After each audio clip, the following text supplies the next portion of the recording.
بسم اللہ الرحمن الرحیم۔ قوم عاد۔ قوم عاد ایک ایسی قوم تھی جو بڑے طاقتور تھے۔ 100 سے 9 سال کی عمر، نہ بوڑھے ہوتے تھے، نہ بیمار ہوتے تھے، نہ دان ٹوٹتے تھے، نہ نظر کمزور ہوتی تھی، جوان تندرست اور توانا رہتے تھے۔ بس انہیں صرف موت آتی تھی اور کچھ نہیں۔ ان کی طرف اللہ نے حضرت ہود علیہ السلام کو بھیجا۔ انہوں نے ایک اللہ کی طرف دعوت دی اور اللہ کے عذاب سے ڈرایا، مگر وہ بولے، اے ہود، ہمارے خداؤں نے تیری عقل خراب کر دی ہے۔ کیا تیرے کہنے پر ہم اپنے باپ دادا کا چال چلن چھوڑ دیں گے؟ اگر تیرے کہنے پر چلیں گے تو ہم بھوکے مر جائیں۔ انہوں نے شرک، ظلم اور گناہوں کے طوفان سے اللہ کو للکارا، تکبر اور غرور میں بدمست بولے۔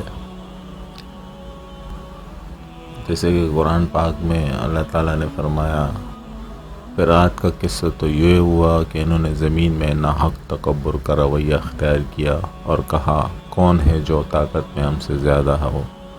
بھلا کیا ان کو یہ نہیں سوچا کہ جس اللہ نے ان کو پیدا کیا وہ طاقت میں ان سے کہیں زیادہ ہے، اور وہ ہماری آیاتوں کا انکار کرتے رہے۔ کوئی ہے ہم سے زیادہ طاقتور تو لاؤ، ہمیں کس سے ڈراتے ہو؟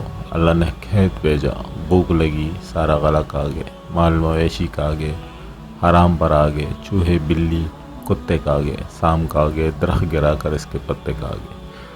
بھوک نہ مٹی، نہ بارش ہوئی، نہ قطرہ گرا، نہ غلہ ہوگا۔ پھر تنگ آ کر اپنا ایک وقت بیت اللہ بھیجا۔ ان کا دستور تھا، جب مصیبت آتی تو اوپر والے کو پکار اٹھتے، جب دور ہو جاتی تو اپنے بتوں کو پوجنے لگتے۔ بیت اللہ وقت کیا اور کہا، ہمارے لیے اللہ سے دعا کرو کہ بارش برسے۔ اللہ نے 3 بادل بھیجے، کالا، سفید اور سرخ۔ اللہ نے فرمایا، ان میں سے ایک کا انتخاب کرو۔ انہوں نے آپس میں مشورہ کیا کہ سرخ میں تو ہوا ہوتی ہے، سفید خالی ہوتا ہے، کالے میں پانی ہوتا ہے، کالا مانگو۔ اللہ تعالیٰ نے فرمایا، واپس پہنچو، بادل بھیجتا ہوں۔ وہ خوشی خوشی واپس آئے، سب لوگ ایک میدان میں جمع ہوئے۔ بادل آیا، وہ ناچنے لگے کہ اب بارش ہوگی، کھیت مٹے گا، کھانے کو ملے گا۔ کیا پتہ تھا کہ وہ بارش نہیں، اللہ کا عذاب ہے، جو تم خود سے کہتے تھے کہ لے آ، جس سے ہم کو تو ڈراتا ہے۔ اس بادل میں ایسی تند و تیز ہوا تھی کہ جس نے ان کو اٹھا مارا، ان کے گھر اجاڑ دیے۔ 60 ہاتھ کے قد اور لوگ تنکیوں کی طرح اڑ رہے تھے۔ ہوا ان کے سروں کو ٹکراتی تھی، اتنی زور سے ٹکراتی کہ ان کے بیچے نکل کر ان کے منہ پر لٹک گئے۔ بعض لوگ بھاگ کر غار میں گھس گئے کہ ہاں تو ہوا نہیں آ سکتی، مگر میرے رب کا حکم موکر رہتا ہے۔ ہوا غار میں بگولے کی طرح داخل ہوتی اور ان کو باہر اٹھا کر پھینک دیتی۔ اللہ نے فرمایا، کیا کوئی باقی بچا ہے؟ اللہ تعالیٰ نے ان کو ہلاک کر کے دکھایا، جبکہ تم اللہ کی اور اس کے رسول کی نافرمانی کرو گے۔ اللہ تم پر ایسی جگہ سے عذاب بھیجے گا جہاں سے گمان بھی نہ ہوگا۔